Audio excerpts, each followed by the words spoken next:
മതി ഞാൻ പറയാം. ഞാൻ പറയാം. വേണ്ട, നീ പറയണ്ടേ. ബിഗ് ബോസ് അഗ്നി പരീക്ഷയുടെ 6ഉം 7ഉം എപ്പിസോഡുകൾ നമ്മൾ കണ്ടതിനെക്കുറിച്ചുള്ള അഭിപ്രായങ്ങളാണ്. 6ാമത്തെ എപ്പിസോഡ് ആരംഭിക്കുന്നത് ബീയിങ് യുവർ സെൽഫ്. ഈ ഒരു എപ്പിസോഡിൽ തൊട്ട് ഇതിലുള്ള കണ്ടസ്റ്റൻസിൽ റാൻഡമായിട്ട് പലരെയും വിളിച്ചിട്ട് അവരുടെ പേഴ്സണൽ എക്സ്പീരിയൻസ് അല്ല, ആക്ച്വലി അവർക്കൊരു ടോപ്പിക് കൊടുക്കും, എന്നിട്ട് അതിനെക്കുറിച്ച് സംസാരിക്കാൻ പറയും. ആ ടോപ്പിക് എല്ലാം അവരവരുടെ ലൈഫിൽ റിലേറ്റഡ് ആയിട്ടുള്ള സാധനങ്ങൾ തന്നെയാണ്. എനിക്ക് തോന്നുന്നു ഇവരുടെ ബയോഡേറ്റ നോക്കിയിട്ട് ഇവർക്ക് പറ്റുന്നൊരു ടോപ്പിക് കൊടുക്കുന്നു, അവർക്ക് പറയാൻ പറ്റണം, അവരുടെ ലൈഫിനെ കുറിച്ച് കുറച്ചുകൂടി അറിയുക എന്നുള്ളതാണ് ഇതിനകത്തെ സംഭവം. ഇത് നമ്മൾ ബിഗ് ബോസിൽ എപ്പോഴും ചെയ്യുന്ന ഒരു സാധനമാണ്. അപ്പോഴാണ് അവർ കഥകളെല്ലാം നമ്മൾ വ്യക്തമായിട്ട് പറയുന്നത്. ആൾക്കാർ നോർമലി ചെയ്യിപ്പിക്കുന്നതാണിത്. അവരെ കുറച്ചുകൂടി അറിയാനായിട്ട് നോർമലി എല്ലാവരും ഭയങ്കരമായിട്ട് സെൻറ്റി അടിക്കുന്ന ഒരു സംഭവമാണ് ശരിക്കും പറഞ്ഞാൽ ഈ ഒരു. എനിക്കറിയത്തില്ല എന്തുകൊണ്ടാണ് അങ്ങനെ ചിന്തിക്കുന്നതെന്നുള്ളത്.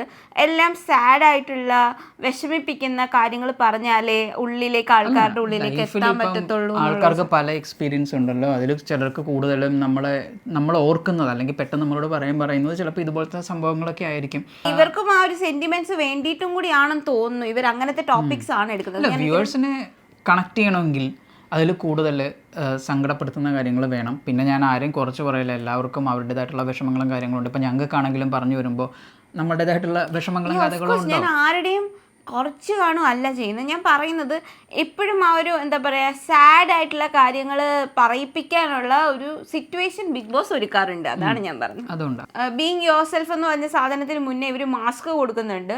സോ മാസ്ക് കൊടുക്കുന്നത് നമ്മുടെ 4 പേരുടെ റെനീഷ, രഞ്ജിനി, റിയാസ്, അഖിൽ ഇവരുടെ 4 പേരുടെയും മാസ്ക് ആണ് കൊടുക്കുന്നത്. സോ അവർ 4 പേരുടെയും ടീം എന്നുള്ള രീതിയിൽ ആക്കിയാണ്. അപ്പോൾ അവരെല്ലാവരും ഈ മാസ്ക് വെച്ചു. അതിനുശേഷമാണ് ശരിക്കും പറഞ്ഞാൽ ഈ മാസ്ക് ഓഫ് പരിപാടി, അതായത് ബീയിങ് യുവർ സെൽഫ് എന്ന് പറഞ്ഞ പരിപാടിയിലേക്ക് കയറുന്നത്. ആൻഡ് അതിൽ കുറച്ച് പേരെ ഇന്ന് വിളിക്കും. ആൻഡ് ആദ്യം വിളിച്ചത് ലൊലീറ്റേനെയാണ്. അപ്പോൾ ലോലിറ്റയ്ക്ക് കൊടുത്ത ടോപ്പിക്ക് ഗ്രാൻഡ് പാരൻസ് ആണ്. ആൻഡ് കമ്പാരിറ്റീവ്ലി എനിക്ക് തോന്നുന്നു ഈസി ടോപ്പിക്കായിരുന്നു. പിന്നെ ലോലിറ്റയ്ക്ക് കുറച്ചുകൂടി കണക്ട് ചെയ്യാൻ പറ്റുന്ന രീതിയിലുള്ള ഒരു ടോപ്പിക്കാണ്. തീർച്ചയായിട്ടും ലോലിറ്റ ഗ്രാൻഡ് പാരൻസുമായിട്ട് വളരെ അറ്റാച്ച്ഡ് ആണ്. അപ്പോൾ അതുകൊണ്ട് തന്നെ അത് കണക്ട് ചെയ്തിട്ടാണ് ലോലിറ്റ സംസാരിച്ചത്. പിന്നെ എനിക്ക് ലോലിറ്റയുടെ ആണെങ്കിലും പിന്നീട് അതിന് ശേഷമുള്ള ടോപ്പിക്കാണെങ്കിലും എനിക്ക് ടോപ്പിക്ക് നൽകിയപ്പോൾ ഞാൻ കരുതി ആസ് എ ഹോൾ മൊത്തത്തിൽ ഉള്ളൊരു രീതിയിൽ സംസാരിക്കണമെന്നാണ്.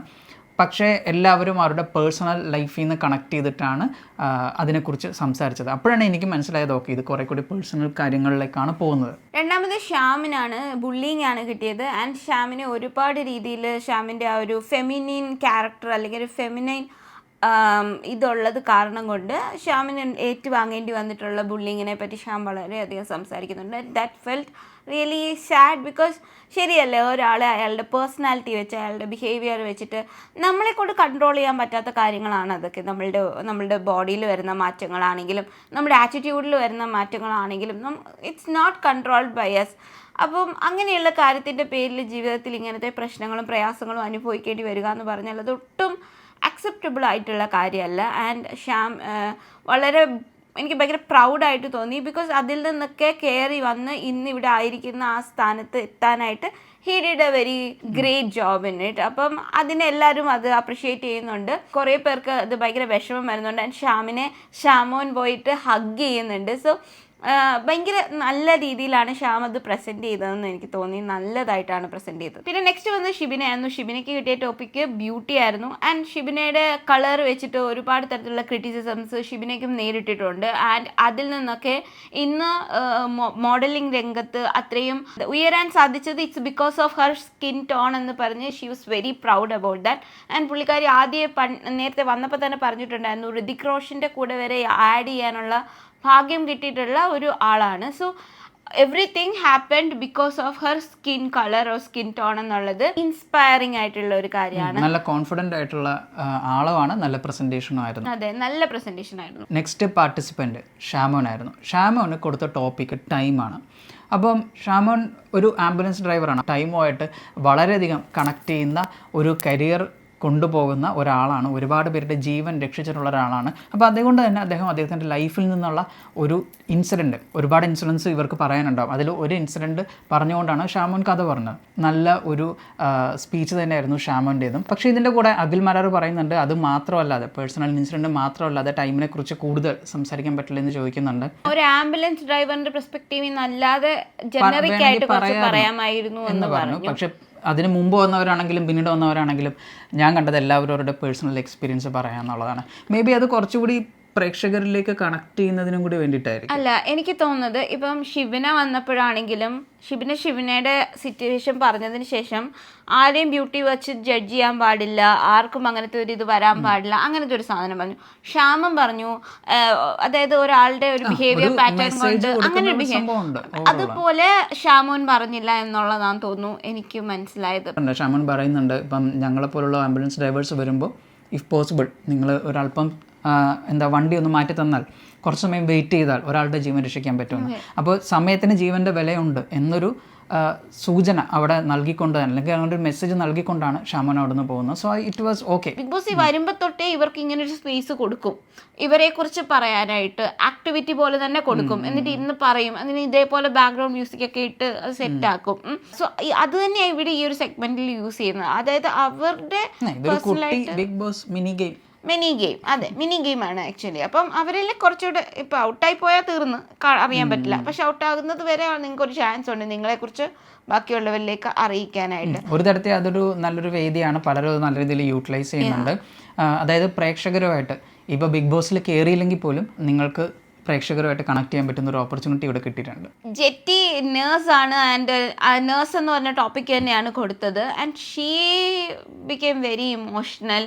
അമ്മയെ നോക്കേണ്ട ഒരു ടൈമിൽ അമ്മയെ നോക്കാൻ പറ്റാതെ പേഷ്യൻസിന് വേണ്ടി ഹോസ്പിറ്റലിലേക്ക് പോകേണ്ടി വന്ന ഒരു സിറ്റുവേഷനെ പറ്റിയും, അങ്ങനെ സ്വന്തം കാര്യങ്ങൾ പോലും പലപ്പോഴും മാറ്റി വെച്ചിട്ട് തൻ്റെ പേഷ്യൻസിന് വേണ്ടി ഇറങ്ങേണ്ടി വരുന്ന ഒരു നേഴ്സ് എന്ന രീതിയിൽ ആ ഒരു കരിയർ അല്ലെ ആ ഒരു പ്രൊഫഷൻ ചൂസ് ചെയ്യുന്ന എല്ലാവരും പ്രയോറിറ്റൈസ് ചെയ്യുന്നവരുടെ പേഷ്യൻറ്റിനെയാണ്. ആൻഡ് അത് നല്ല മനസ്സോടെ ചെയ്യുന്നതിലുള്ള ഒരു ഇതിനെയൊക്കെയാണ് ജെറ്റി പറഞ്ഞത്. പക്ഷേ അത് ഭയങ്കര ഇമോഷണൽ ആയിട്ടാണ് പറഞ്ഞത് എന്നുള്ളത് മാത്രമേ ഉള്ളൂ. അത് പറയുമ്പം ഈ പറഞ്ഞതുപോലെ ഒന്ന് അവർക്ക് ഇമോഷണൽ ആവണം, പിന്നെ ഒന്ന് പ്രേക്ഷകരായിട്ട് കണക്ട് ചെയ്യണം, പിന്നെ അവരവരുടെ ലൈഫിലുള്ള ഏറ്റവും വിഷമിപ്പിക്കുന്ന ഒരു മൊമെൻ്റ് ആയിരിക്കും അവർ ആ ഒരു ടൈമിൽ അത് ഓർത്ത് പറയുന്നത്. അപ്പോൾ അതുകൊണ്ട് തന്നെ അവർക്ക് അത്രയും എല്ലാവർക്കും അത് കൺട്രോൾ ചെയ്യാൻ പറ്റിയെന്ന് വരില്ല സാർ. അപ്പം എൻ്റെ കാര്യത്തിൽ എന്ന് പറഞ്ഞു കഴിഞ്ഞാൽ ഞാൻ ഒരാൾ കരയുന്ന ആളാണ്. സോ ഇവിടെ ഇരിക്കുമ്പോൾ ഇതൊക്കെ പറയാം, അവിടെ ചെന്ന് കഴിയുമ്പോൾ നമ്മുടെ ലൈഫിലെ നമ്മുടെ ഏറ്റവും പ്രിയപ്പെട്ട ആളെക്കുറിച്ചോ അല്ലെങ്കിൽ അതുപോലുള്ള സംഭവത്തെക്കുറിച്ചോ പറഞ്ഞാൽ ചിലപ്പോൾ നമ്മൾ ഇമോഷണൽ ആവും. പിന്നെ അത് മാത്രമല്ല നഴ്സുമാരുടെ കാര്യത്തിലാണെങ്കിലും ഇപ്പം ഞങ്ങൾക്ക് ഒരുപാട് ഹോസ്പിറ്റൽ റിക്വയർമെൻറ്റ്സ് ഒക്കെ വന്നിട്ടുള്ളതുകൊണ്ട് നമുക്ക് ഇവരുടെ ആ ഒരു ജോബിനെ കുറിച്ചും അതിൻ്റെ കഷ്ടപ്പാടുകളെക്കുറിച്ചും വ്യക്തമായിട്ടുള്ളൊരു ധാരണയുണ്ട്. ശരിക്കും പറഞ്ഞാൽ അവർ ചെയ്യുന്ന ജോബ് എന്ന് പറയുന്നത് നമുക്ക് ഇമാജിൻ ചെയ്യാൻ പറ്റുന്നതിനും അപ്പുറത്താണ്. അവർക്ക് കിട്ടുന്ന ശമ്പളവും അതിലും വളരെ വളരെ കുറവുമാണ്. അതുകൊണ്ട് തന്നെയാണ് ഇവിടെ പലപ്പോഴും സമരങ്ങൾ നടക്കുന്നത്. വലിയ മാറ്റമൊന്നും ഉണ്ടാവുന്നില്ലെങ്കിലും എനിവേ നമുക്ക് ഈ കാര്യങ്ങൾ അത് അണ്ടർസ്റ്റാൻഡ് ചെയ്യാൻ പറ്റും, ജെറ്റിയുടെ ആ ഒരു സിറ്റുവേഷൻ കാര്യങ്ങൾ. ആൻഡ് നെക്സ്റ്റ് രാകേഷിന് കിട്ടിയത് ഫാമിലി എന്ന് പറയുന്ന ടോപ്പിക്കാണ്. രാകേഷ് ആസ് യൂഷ്വൽ അടിപൊളിയായിരുന്നു. ഫണ്ണായിട്ട് കാര്യങ്ങളെ പ്രസൻറ്റ് ചെയ്തു. എന്ത് കാര്യവും പറയുമ്പോൾ അതിൽ നർമ്മം ഉണ്ടാവും. ചില സമയത്ത് നമുക്ക് ഇമോഷണൽ ആയിട്ടുള്ള കാര്യങ്ങൾ പറയുമ്പോൾ പോലും അതിൽ നർമ്മം കലർത്തി പറയാൻ കഴിഞ്ഞാൽ അത് വളരെയധികം എൻ്റർടൈനിങ് ആയിട്ട് മാറും. മാത്രമല്ല മറ്റുള്ളവർക്ക് അത് കണക്ട് ചെയ്യുകയും ചെയ്യും, അവരുടെ മനസ്സിൽ നിൽക്കുകയും ചെയ്യും. അവർക്കൊരു ചിരി ഉണ്ടാവും. നമുക്കിപ്പോൾ അത് കേൾക്കുമ്പോൾ രാകേഷ് പറയുന്ന കാര്യങ്ങൾ കേൾക്കുമ്പോൾ ഒരു ചിരി വരുന്നുണ്ട്. പക്ഷേ അതേസമയം തന്നെ we can feel the pain. അത് അണ്ടർസ്റ്റാൻഡ് ചെയ്യാൻ പറ്റുന്നു എന്നുള്ളതും വളരെ മനോഹരമായിട്ട് ഇത് പ്രസന്റ് ചെയ്യാൻ കഴിഞ്ഞു എന്നുള്ളതും രാകേഷിന്റെ വലിയൊരു പോസിറ്റീവാണ്. അതെ, അപ്പൻ്റെ അമ്മയുടെ 4 മക്കളിൽ ഏറ്റവും ഇളയ മകനാണ് ഞാനെന്നും അതേപോലെ അതിൽ ഇത്തിരി തലതെറിച്ച് പോയത് ഞാൻ മാത്രമേ ഉള്ളൂ എന്നൊക്കെ പറയുന്നത് ഒരു രസമായിട്ടാണ്. അത് പുള്ളിക്കൊരു കഴിവുണ്ട് അതിനെ എല്ലാത്തിനും. അത് രഞ്ജിനി പറയുന്നുണ്ട്, മേ ബി അങ്ങനെ ഒരു ഫാമിലിയുടെ പാർട്ട് ആയതുകൊണ്ടായിരിക്കാം രാകേഷിന് ഓട്ടോമാറ്റിക് ഹ്യൂമർ വരുന്നത് എന്നുള്ളത്. ചിലർക്ക് ഓരോ കാര്യങ്ങളുണ്ട്. ഇപ്പം നമ്മളെ ലൈഫിൽ ഒരുപാട് പ്രശ്നങ്ങൾ നേരിട്ടിട്ടുള്ള ആൾക്കാർ, അതിനെ കടന്നു വന്നിട്ടുള്ള ആൾക്കാർ പലപ്പോഴും പലതിനെയും തമാശയായി കാണാറുണ്ട് എന്നൊരു സിറ്റുവേഷനും ഉണ്ട്. അങ്ങനെ കണ്ടിട്ടുള്ള എനിക്ക് തോന്നുന്നു മലയാള സിനിമയിൽ തന്നെ, സിനിമാ ചരിത്രത്തിൽ തന്നെ ഒരുപാട് സിനിമകൾ സൃഷ്ടിച്ചിട്ടുള്ള പല കലാകാരന്മാരും, നമ്മുടെ ശ്രീനിവാസനായാലും മണിയമ്പിള്ള രാജു ആയാലും അങ്ങനെ പല നടന്മാരും അവർ വന്ന് കഥകൾ പറഞ്ഞിട്ടുണ്ട്. അവർ ഇതുപോലുള്ള സിറ്റുവേഷൻസിനെ കുറിച്ച് പറഞ്ഞിട്ടുണ്ട്. അവരുടെ തമാശകളിൽ ഈ പറഞ്ഞിട്ടുള്ള കഷ്ടപ്പാടുകളും ബുദ്ധിമുട്ടുകളും അവരനുഭവിച്ചിട്ടുള്ള പ്രശ്നങ്ങളും എല്ലാം ഉണ്ട്. അപ്പോൾ ആ തമാശകൾ നമ്മൾ ചിരിക്കാറുണ്ട്. പക്ഷേ അത് ചിരിക്കുമ്പോൾ തന്നെ നമുക്ക് ഉള്ളിലുള്ള പെയിൻ അറിയാൻ പറ്റും. എനിവേ അത്രയും മികച്ച രീതിയിലാണ് രാകേഷ് അത് അവതരിപ്പിച്ചത്. അപ്പോൾ മാസ്ക് ഓഫ് കഴിഞ്ഞിട്ട് നേരെ പോയത് ടാസ്കിലേക്കാണ്. ടാസ്ക് എന്ന് പറയുന്നത് അതിർത്തി പോരാണ്. അപ്പോൾ അതിർത്തി പോരിൽ ഉള്ളത് 4 അറ്റാക്കേഴ്സ് ഉണ്ട്, 3 ഡിഫൻഡേഴ്സ് ഉണ്ട്, 2 സോൺസ് ഉണ്ട്, പിന്നെ ഒരു ബൗണ്ടറി ഉണ്ട്. അതുപോലെ തന്നെ ഡിഫൻഡ് തന്നിട്ടുണ്ട് ഓൾറെഡി. അത് ഒരിടത്ത് കൊണ്ടുപോയി പ്ലേസ് ചെയ്യണം. അത് ഒരിടത്ത് അടുക്കി വെച്ചേക്കുവാണ്. അത് വേറൊരു സോൺ ഉണ്ട്, ആ സോണിൽ കൊണ്ടുപോയി പ്ലേസ് ചെയ്യണം. ഈ പ്ലേസ് ചെയ്യുന്നത് സ്റ്റാൻഡിങ് ആയിട്ട് ആ കുപ്പികൾ നിൽക്കുകയും വേണം. അത് അപ്പുറത്തെ ടീം അടിച്ചിടാനായിട്ട് നോക്കും. ഇത് 2 ടീമും അങ്ങോട്ടും ഇങ്ങോട്ടും ചെയ്യുന്നുണ്ടാവും. അതിൽ 4 പേര് അറ്റാക്ക് ചെയ്യണം. 4 പേര് അറ്റാക്ക് ചെയ്യാനും 3 പേരാണ് ഇത് അവിടെ നിന്ന് എടുത്തു കൊണ്ടുവന്ന് വെക്കാനും പ്രൊട്ടക്ട് ചെയ്യാനും ഉള്ളത്. അവർ തന്നെ അത് എടുത്ത് വെക്കുന്നവർ തന്നെയാണ് അത് പ്രൊട്ടക്ട് ചെയ്യേണ്ടതും. അപ്പം അങ്ങനെയായിരുന്നു ആ ഗെയിം. അങ്ങോട്ടും ഇങ്ങോട്ടും ഇടിച്ചടിച്ച് നല്ല രസമായിരുന്നു. കൂടുതൽ പണിയുള്ളത് ഗെയിം കഴിഞ്ഞപ്പോൾ എനിക്ക് ഫീൽ ചെയ്ത്. അവർക്ക് ഡിഫൻഡേഴ്സിന് ഡിഫെൻഡ് ചെയ്യാൻ മാത്രമല്ല, അവർ അത് അടുക്കി വെക്കുകയും ചെയ്യണം. അറ്റ് ദ സെയിം ടൈം അവർ 2 കാര്യങ്ങൾ ചെയ്യണം. അവർക്ക് അവിടെ നിന്ന് മാറാനും പറ്റില്ല. അടുക്കി വെച്ചതെല്ലാം ഡിഫെൻഡ് ചെയ്തില്ല എന്നുണ്ടെങ്കിൽ അവർ ബോൾ വെച്ചിട്ട് എല്ലാം തട്ടി താഴെ ഇടും. അപ്പോൾ ചിലരൊക്കെ അവിടെ കിടന്ന് അതിർത്തി സംരക്ഷിക്കുന്നുണ്ടായിരുന്നു, വിച്ച് വാസ് ഫണി. ഫസ്റ്റ് രഞ്ജിനിയുടെ ടീമും അഖിൽ മാരാരുടെ ടീമും ആയിരുന്നു. അതിൽ രഞ്ജിനിയുടെ ടീമാണ് നന്നായിട്ട് കളിച്ചത്. പിന്നെ എനിക്ക് കുറച്ചുകൂടി ഞാൻ നോട്ട് ചെയ്തത് വിശാഖിൻ്റെ പെർഫോമൻസ് തന്നെയായിരുന്നു. എനിക്ക് പൂജയുടെ ഡിഫെൻഡിങ്ങും ഭയങ്കര ഇഷ്ടപ്പെട്ടു. പൂജയും വളരെ നന്നായിട്ട് ഒരേ സമയം ഡിഫെൻഡ് ചെയ്ത് നിൽക്കുന്നുണ്ടായിരുന്നു. അതേപോലെ സാധനങ്ങൾ എടുത്ത് വെക്കാനും ശ്രമിക്കുന്നുണ്ടായിരുന്നു. നന്നായിട്ട് ചെയ്യുന്നുണ്ടായിരുന്നു. അതുപോലെ തന്നെ ഷിജിൻ, താഷി, രാകേഷ് ഇവർക്ക് 3 പേർക്കും ജഡ്ജസിന്റെ ഭാഗത്തു നിന്നും നല്ല അപ്രിസിയേഷൻ കിട്ടിയിട്ടുണ്ടായിരുന്നു. സോ അതായിരുന്നു അവരുടെ ഫസ്റ്റ് ടീമിൽ. അതിൽ രഞ്ജിനിയുടെ ടീമാണ് വിൻ ചെയ്തത്. പിന്നെ അഭിരാമിന് ഓൾറെഡി സയാറ്റിക്ക എന്ന് പറഞ്ഞിട്ടുള്ള ഒരു ഡിസ്ക് സംബന്ധമായ അസുഖം ഉണ്ട്. ആൻഡ് അതിപ്പോഴാണ് നമ്മൾ അറിയുന്നത്. ഈ ഒരു ഗെയിമിലാണ് പുള്ളി അത് പറയുന്നത്. ആൻഡ് അത് കാരണം കൊണ്ട് തന്നെ പുള്ളി ചൂസ് ചെയ്തത് ഡിഫെൻഡിങ് ആയിരുന്നു. അപ്പം കുനിഞ്ഞ് എടുത്ത് വെക്കുകയും ഇത് ചെയ്യുകയും ചെയ്യണം. അറ്റാക്ക് ചെയ്യുന്നിരുന്നെങ്കിൽ ത്രോ ചെയ്താൽ മതിയായിരുന്നു. ഇത് ഓരോ തവണ കുനിയ എടുത്ത് വെക്കുക എന്നുള്ള പ്രോസസ്സ് ചെയ്യേണ്ടത് കാരണം കൊണ്ട് തന്നെ അത് അത്ര ഡിഫിക്കൽട്ട് അല്ല ഡിസ്ക് ഇഞ്ചുറി ഉള്ള ഒരാൾക്ക്. സോ ചൂസ് ചെയ്തപ്പോൾ വയസ്സായി ചൂസ് ചെയ്യാമായിരുന്നു എന്ന് തോന്നി. But he didn't perform well. So worst performance പുള്ളിയായിരുന്നു. അബ്രാമിനെ കൂടാതെ സോണി, സോന, സാബിറ, റിജോ ഇത്രയും പേരാണ് ഔട്ട് ഹൗസിലേക്ക് പോയത്. നെക്സ്റ്റ് റിയാസിന്റെ ടീമും അതുപോലെ രജിഷയുടെ ടീമിന്റെ മത്സരമാണ്. പക്ഷേ ഇത്തവണ വളരെ കോമ്പറ്റീറ്റീവ് ആയിരുന്നു. ഭയങ്കര ത്രില്ലിംഗ് ആയിട്ടുള്ള ഒരു ഗെയിമിംഗ് എക്സ്പീരിയൻസ് ആയിരുന്നു നമുക്ക് കിട്ടിയത് ഈ ഒരു ഗെയിമിൽ. ഗെയിം കഴിഞ്ഞപ്പോഴത്തേക്കും റിയാസിന്റെ ടീമിന് 44ഉം രജീഷയുടെ ടീമിന് 30ഉമാണ് കിട്ടിയത്. സോ ഇൻഫിനിറ്റി പെൻഡന്റിന്റെ പവർ യൂസ് ചെയ്യാനും ഈ ഗെയിമിൽ ഒരു അവസരം ഉണ്ടായിരുന്നു. അതായത് ഈ കുപ്പി അടുക്കി വെക്കാനായിട്ട് സോണിലേക്ക് അടുക്കി വെക്കണമല്ലോ, അങ്ങനെ അടുക്കി വെക്കാനായിട്ട് 10 സെക്കൻഡ്സ് എക്സ്ട്രാ കിട്ടും. ആർക്ക്? ഇൻഫിനിറ്റി പെൻഡന്റ് ഉള്ള മെമ്പറുള്ള ടീമിന്. ആദ്യത്തെ കിട്ടിയ ടീം വളരെ നന്നായിട്ട് അത് യൂസ് ചെയ്തു. വൈശാഖ അത് എടുത്ത് വെക്കുക മാത്രമല്ല, എന്നിട്ട് അത് ഡിഫെൻഡ് ചെയ്യാനായിട്ട് അവിടെ കിടന്ന് പരിശ്രമിച്ചായിരുന്നു. അപ്പം അതുകൊണ്ടാണ് വൈശാഖിന് അത് കിട്ടിയത്. പക്ഷെ നേരെ ഓപ്പോസിറ്റ് ആണ് സെക്കൻഡ് ഗെയിം വന്നപ്പോഴത്തേനും. ഷിജുലാൽ മൊത്തം ഹൈപ്പറായി പോയി. എന്നിട്ട് അത് എടുത്തു വെക്കുന്ന വഴിയെല്ലാം തട്ടിത്തെറിച്ച് അവിടെ ഇടുകയായിരുന്നു. സോ കിട്ടിയ 10 സെക്കൻഡ്സ് കൊണ്ട് ഒരു ഉപയോഗവും ഉണ്ടായില്ല, അത് വേസ്റ്റ് ചെയ്ത് കളഞ്ഞു. ഷിജുലാൽ പൊതുവേ നിങ്ങൾ ശ്രദ്ധിച്ചിട്ടുണ്ടെങ്കിൽ അറിയാം, കുറച്ച് ഹൈപ്പറാണ്, കുറച്ച് എക്സൈറ്റഡ് ആവുന്ന ഒരു ടൈപ്പാണ്.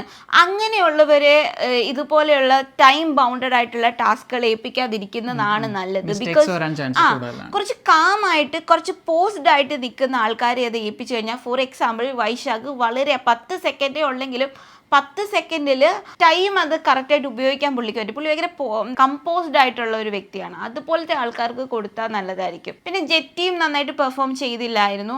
എൽദോയുടെ കാര്യത്തിൽ എൽദോ ബൗണ്ടറി ക്രോസ് ചെയ്തിരുന്നു. അത് കാരണം കൊണ്ടാണ് എൽദോയെ ഔട്ട് ഹൗസിലേക്ക് അപ്പം തന്നെ പറഞ്ഞു വിട്ടു. ചോദ്യം പറച്ചിലും ഒന്നും ഉണ്ടായില്ല. ആൻഡ് ഷിൻജിത്തിൻ്റെ കാര്യത്തിലാണെങ്കിലും അത്ര നന്നായിട്ട് പെർഫോം ചെയ്തില്ല. സോ ഷിൻജിത്തും ഔട്ട് ഹൗസിലേക്ക് പോയി. പിന്നെയും അഫിയനാസിൻ്റെ പെർഫോമൻസ് ഭയങ്കര അടിപൊളിയായിരുന്നു. കാരണം പുള്ളിക്കാരി ആദ്യമൊക്കെ ഡ്രസ്സ് വെച്ചിട്ട് ഇങ്ങനെ നിന്നിട്ട് അതിനെ ഡിഫെൻഡ് ചെയ്യുന്നുണ്ടായിരുന്നു ബോൾ വരുന്നതിനെ. പക്ഷെ കുറച്ച് കഴിഞ്ഞപ്പോഴത്തേനും പുള്ളി അക്കാര്യം അവിടെ നിന്ന് എടുക്കാനും തുടങ്ങി, വെക്കാനും തുടങ്ങി, ഡ്രസ്സ് വെച്ച് ഇങ്ങനെ നിന്ന് ഡിഫെൻഡ് ചെയ്യാനും തുടങ്ങി. അടിപൊളി ഗെയിമായിരുന്നു പുള്ളിക്കാരി. എനിക്ക് അഫിനിയാസിനെ പറ്റി പറയാനുള്ള ഒരു കാര്യം എന്താണെന്ന് വെച്ച് കഴിഞ്ഞാൽ, ഇനിഷ്യലി ഉള്ള ഫസ്റ്റ് 2-3 എപ്പിസോഡ്സിൽ I thought she is not എന്താ പറയുക അപ് ടു ദ ലെവൽ എന്ന് എനിക്ക് തോന്നിയിരുന്നു. പെട്ടെന്ന് പോവുമായിരിക്കും, അത്രയ്ക്ക് അങ്ങോട്ട് എനിക്ക് എവിടെയും കാണാൻ പറ്റിയിട്ടുണ്ടായിരുന്നില്ല. But now I can really see her. പുള്ളിക്കാരി ഭയങ്കര രസമാണ്. പുള്ളി എസ്പെഷ്യലി ആ തീറ്റം എന്താ പറയുക ഫുഡ് ഐഡൻറ്റിഫൈങ് സംഭവത്തിലൊക്കെ ഉള്ള cute minute expressions, like she gross on me എന്നുള്ളത് പോലെയാണ്. എനിക്കത് പറയാൻ തോന്നി. കാരണം ഞാൻ അനന്തൂരെ അടുത്ത് ഓരോ എലിമിനേഷൻ വരുമ്പോഴും പറയാം അഫീനാസ് പോവായിരിക്കും എന്ന്. I regret saying that because she is a good player and പുള്ളിക്കാരിക്ക് ആ സ്പിരിറ്റ് ഉണ്ട്. And now we can really see that. അങ്ങനെ ഇൻഫിനിറ്റി പെൻഡന്റ് കിട്ടുന്നത് ഷിബിനയ്ക്കും അതേപോലെ അഫിയനാസിനുമാണ് ഈ ഒരു ഗെയിം കഴിഞ്ഞപ്പോൾ. അങ്ങനെ ഔട്ട് ഹൗസിൽ നിന്ന് എലിമിനേറ്റ് ആവുന്നത് സോണി, സാബിറ, റിജോ ആൻഡ് ജെറ്റിയാണ്. ഇവർ 4 പേരും ഇന്നത്തെ കൊണ്ട് നമ്മുടെ ബിഗ് ബോസ് അഗ്നി പരീക്ഷയോട് വിട പറഞ്ഞിരിക്കുകയാണ്. തെറ്റില്ലാത്ത ജഡ്ജ്മെന്റ് ആയിരുന്നു. We also felt that. അത്രേ ഉള്ളൂ എപ്പിസോഡ് 6ന്റെ വിശേഷങ്ങൾ. Then come to episode 7. Episode 7ൽ ആദ്യം തന്നെ ടീം തിരിക്കലാണ് വരുന്നത്. ടീം തിരിച്ചത് എങ്ങനെയാണെന്ന് ചോദിച്ചു കഴിഞ്ഞാൽ കുറച്ച് സ്മൈലീസ്, 4 സ്മൈലീസ് ഉണ്ടായിരുന്നു. അതിൽ നിന്ന് ചൂസ് ചെയ്യുക ആ സ്മൈലി. അങ്ങനെ ഒരേ സ്മൈലി വരുന്നവരാണ് ഒരു ഗ്രൂപ്പ് എന്ന് പറയുന്നത്. അങ്ങനെ 4 സ്മൈലി ഏതൊക്കെയാണെന്ന് ചോദിച്ചാൽ മറ്റേ വിങ്ക് ചെയ്യുന്ന ആ ഒരു സ്മൈലി, കിസ് ചെയ്യുന്ന സ്മൈലി, പിന്നെ ആംഗ്രി മറ്റേ ഡെവിൾ സ്മൈലി. ആൻഡ് സോ എനിക്കത് ഡെവിൾ എന്ന് പറയാനാണ് ഇഷ്ടം. So devil smiley. പിന്നെ ഉള്ളത് ഏഞ്ചൽ സ്മൈലി. സോ ഇത് ഓരോരുത്തരുടെ ടീമായിട്ട് അതിനെ എടുക്കും. അപ്പൊ കിസി എടുത്തത് നമ്മുടെ റിയാസ് ആണ്, ആംഗ്രി അല്ലെങ്കിൽ ഡെവിൾ എടുത്തത് രഞ്ജിനിയാണ്, ആൻഡ് ഏഞ്ചൽ എടുത്തത് നമ്മളുടെ അഖിൽ മാരാറാണ്. ഒട്ടും കോമ്പിനേഷൻ ശരിയാവുന്നില്ല, എന്നാലും അതെ അവസാനം വന്നത് പുള്ളിക്ക് കിട്ടി എന്നുള്ളത് പോലെയാ. അങ്ങനെ രജീഷ എടുത്തത് വിങ്കിനെയാണ്. സോ ഏറ്റവും ലാസ്റ്റ് ആണ് നമ്മുടെ അഖിൽ മാരാറുടെ ടീം സെലക്ട് ചെയ്തത്. അതുകൊണ്ടാണ് ആ പുള്ളിക്ക് ഏഞ്ചലിനെ കിട്ടിപ്പോയത്. ബട്ട് എനിവേ അങ്ങനെ 4 ആയിട്ട് ടീം ആയി. പക്ഷെ ഗെയിം സ്റ്റാർട്ട് ചെയ്യുന്നത് മാസ്ക് ഓഫിൽ കൂടെ തന്നെയാണ്. അത് സ്റ്റാർട്ട് ചെയ്തത് അഭിരാമിന്റെ സ്പീച്ചോടുകൂടിയാണ്. വിൽ പവർ ആയിരുന്നു ടോപ്പിക്. ആൻഡ് അഭിരാം പേഴ്സണൽ ലൈഫിൽ നിന്നുള്ള കാര്യങ്ങൾ വെച്ചിട്ട് തന്നെയാണ് പറഞ്ഞത്. ഇപ്പോൾ ലാസ്റ്റ് എപ്പിസോഡിലാണെങ്കിലും ഗെയിം കളിച്ച സമയത്ത് അഭിരാമിന് ഹെൽത്ത് ഇഷ്യൂസ്, പ്രത്യേകിച്ച് ആ സയാറ്റിക്ക ഡിസ്കിൻ്റെ ഇഷ്യൂ കാരണം അദ്ദേഹം ഫേസ് ചെയ്യുന്ന ഇഷ്യൂ പറഞ്ഞിട്ടുണ്ടായിരുന്നു. അപ്പം അത് ഉണ്ടായതിനെക്കുറിച്ചും അതുകൂടാതെ പേഴ്സണൽ ലൈഫിൽ അല്ലാതെ ഉണ്ടായിട്ടുള്ള തിരിച്ചടികളെക്കുറിച്ചും എല്ലാം അഭിരാം പറയുന്നുണ്ട്. അപ്പോൾ അതുകൊണ്ട് തന്നെ അഭിരാമിന് സ്വന്തമായിട്ട് കാര്യങ്ങൾ ചെയ്യേണ്ടി വന്നിട്ടുണ്ട്. ഇതിനിടയിൽ ഉണ്ടായിട്ടുള്ള ഈ പ്രശ്നങ്ങളെ അഭിരാം നേരിട്ടിട്ടുണ്ട്. അതിൽ നേരിട്ടുകൊണ്ട് അദ്ദേഹം ഒരു ജിം ട്രെയിനറൊക്കെ ആയിട്ട് മാറി. അപ്പോൾ അങ്ങനെ ഒരുപാട് കാര്യങ്ങൾ അഭിരാം ലൈഫിൽ നേടിയിട്ടുണ്ട്. അപ്പോൾ അതിനെക്കുറിച്ച് പറയുന്ന നല്ല ഇൻസ്പയറിംഗ് ആയിട്ടുള്ള തരത്തിലുള്ള സ്പീച്ച് തന്നെയായിരുന്നു അഭിരാമിന്റെ ഭാഗത്തു നിന്നുണ്ടായിരുന്നത്. പിന്നെ അടുത്തത് വന്നത് നമ്മുടെ ഷിജിൻ ആയിരുന്നു. ഷിജിനെ കിട്ടിയ ടോപ്പിക് അമ്മയായിരുന്നു. ആൻഡ് ഷിജിൻ പറയുന്നത് ഭയങ്കര ഷോക്കിംഗ് ആയിട്ടുള്ള ഒരു ഇൻസിഡന്റ് ആണ്. വളരെ കുഞ്ഞായിരിക്കുന്ന സമയത്ത് തൻ്റെ അമ്മ ഫുഡ് ഉണ്ടാക്കുന്ന സമയത്ത് കരഞ്ഞുകൊണ്ട് ഉണ്ടാക്കുന്ന കണ്ടപ്പം അമ്മ നമ്മൾ മരിക്കാൻ പോവാണോ എന്ന് ചോദിച്ച് ഷിജിൻ്റെ അടുത്ത് അമ്മ കരഞ്ഞു. അപ്പം നമ്മൾ എന്തിനാ അങ്ങനെ ചെയ്യുന്ന, അമ്മയ്ക്ക് ഞാനില്ലേ എന്ന് ചോദിച്ച് ആ ഒരു ചോദ്യത്തിന്റെ പുറത്ത്, ആ ഒരു പ്രതീക്ഷയുടെ പുറത്ത് ആ അമ്മ ജോലിക്ക് പോയി. പിന്നെ മക്കള് ഒരു ലെവൽ എത്തിയപ്പോൾ അവൻ സ്വന്തമായിട്ട് അധ്വാനിച്ച് അമ്മയും കുടുംബത്തെയൊക്കെ നോക്കാൻ തുടങ്ങി. ആൻഡ് ഇന്നിപ്പോൾ ഇവിടം വരെ എത്തി നിൽക്കുന്ന ഒരു ജേർണിയാണ് അമ്മയെക്കുറിച്ച് പറയാനുള്ളത്. അന്ന് അങ്ങനെ ഇന്ന് എന്തൊക്കെ നേടിയിട്ടുണ്ടോ അല്ലെ ഇന്ന് എന്തെല്ലാം ഉണ്ടോ അതെല്ലാം അമ്മയുടെ സ്നേഹം കൊണ്ടാണ്, കരുതൽ കൊണ്ടാണ് എന്നുള്ള രീതിയിലാണ് പറഞ്ഞത്. ശരിയാണ്, ലൈഫിൽ ചില സിറ്റുവേഷൻസ് വരുമ്പോൾ മുന്നോട്ട് പോകാൻ പറ്റുന്നില്ല എന്നുള്ള ഒരു സിറ്റുവേഷൻ വരുന്ന സമയത്ത് നമ്മൾ ആരെങ്കിലും ഒരാള് എന്താ പറയുക ഒന്ന് ഇങ്ങനെ പിടിക്കാനുള്ള ഒരു സിറ്റുവേഷൻ ഉണ്ടായി കഴിഞ്ഞാൽ നമുക്ക് ചിലപ്പോൾ ആ മുന്നോട്ടുള്ള പോകാനുള്ള ഒരു ഊർജം കിട്ടാനിടയുണ്ട്. അതൊരു കുഞ്ഞു കുട്ടിയാണെങ്കിൽ പോലും നിനക്ക് എന്ത് കഴിയും എന്നുള്ളതല്ല അതിനകത്ത് മാറ്റർ.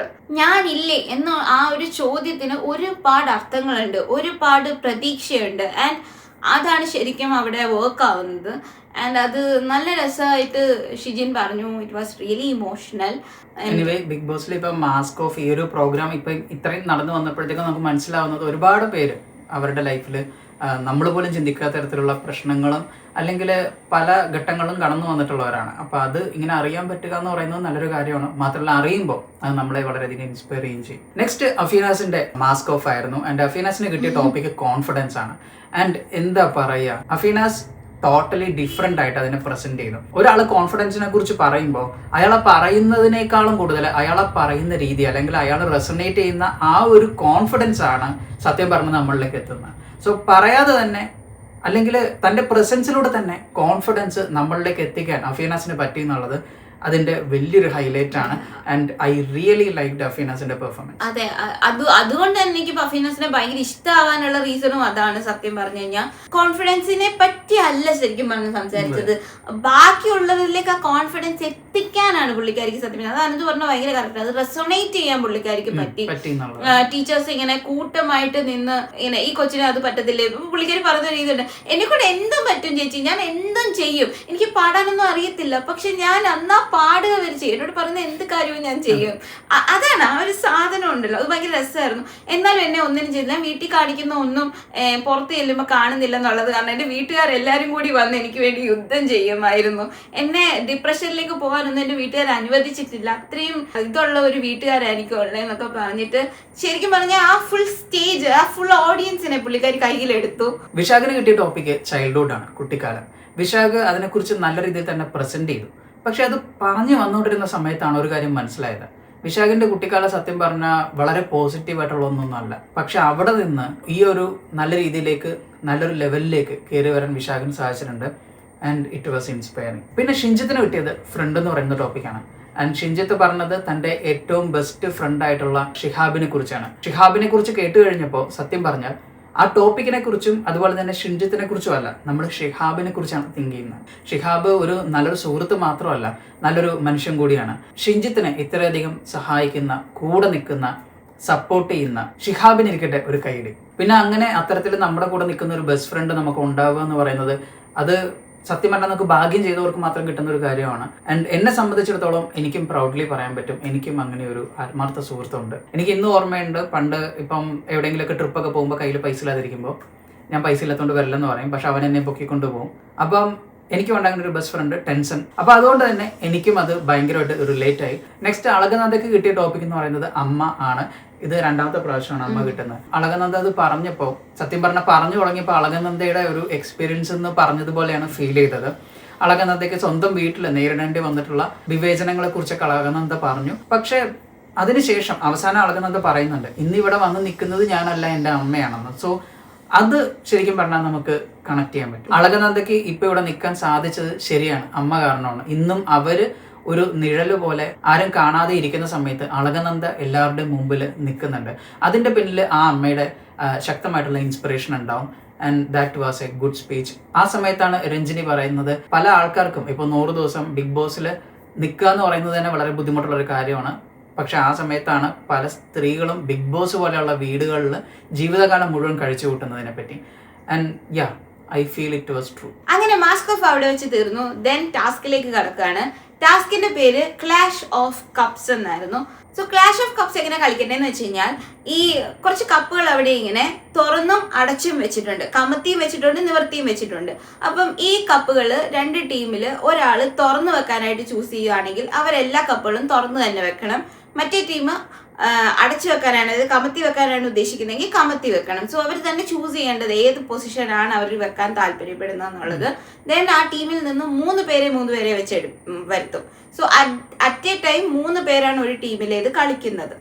അങ്ങനെയാണ്. അപ്പൊ ഈ കപ്പുകളെല്ലാം ഒരു സ്ഥലത്ത് തന്നെയാണ്, കുറെ എണ്ണം തുറന്നും കുറെ എണ്ണം അടച്ചുമാണ്, ഇങ്ങനെ കമഴ്ത്തിയുമാണ് വെച്ചിരിക്കുന്നത്.